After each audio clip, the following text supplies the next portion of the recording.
Dunia saat ini menghadapi disrupsi yang sangat cepat dan penuh ketidakpastian.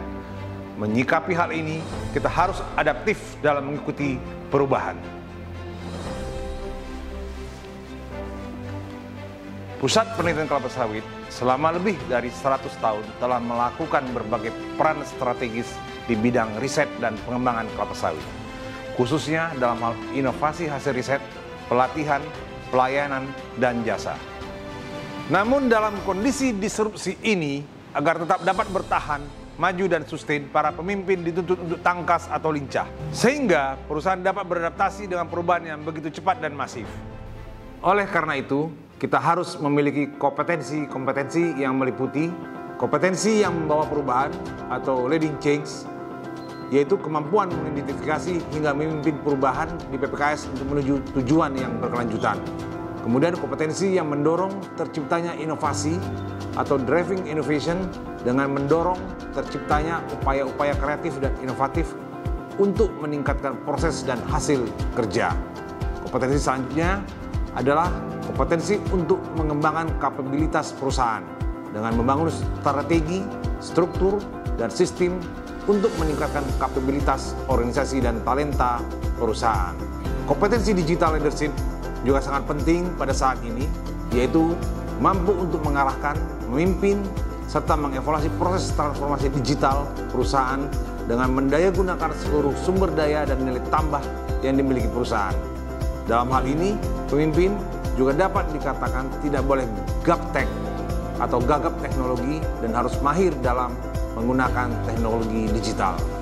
Kompetensi strategic orientation juga sangat diperlukan, yaitu kemampuan menetapkan sasaran jangka panjang secara holistik dan komprehensif untuk meningkatkan daya saing dan nilai tambah PPKS. Kemudian kompetensi driving execution, yaitu kemampuan menerjemahkan dan mengimplementasikan strategi menjadi rencana kerja dan memastikan pekerjaan untuk mencapai sasaran yang diinginkan. Business savvy atau kompetensi kecerdasan bisnis dengan mengembangkan usaha, meningkatkan daya saing dan nilai tambah perusahaan dengan mempertimbangkan perkembangan dan tren bisnis global dari berbagai aspek, seperti aspek ekonomi, sosial, budaya, teknologi, dan politik. Dan juga tidak kalah pentingnya kompetensi customer focus, yaitu kemampuan untuk mengidentifikasi kebutuhan pelanggan serta memberikan pelayanan terbaik untuk memastikan tercapainya tuntutan dan harapan pelanggan. Membangun jejaring kerja atau kompetensi membangun jejaring kerja sangat penting juga, yaitu dengan mengembangkan kemitraan strategis dengan stakeholder. Dan yang terakhir adalah kompetensi untuk mengelola dan memanfaatkan keberagaman para pemangku kepentingan untuk meningkatkan nilai tambah dan daya saing perusahaan.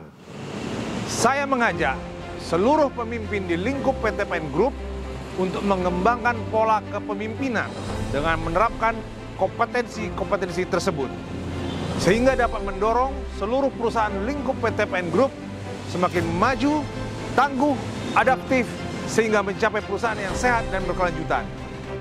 Bersama kita wujudkan sawit Indonesia yang maju dan berkelanjutan.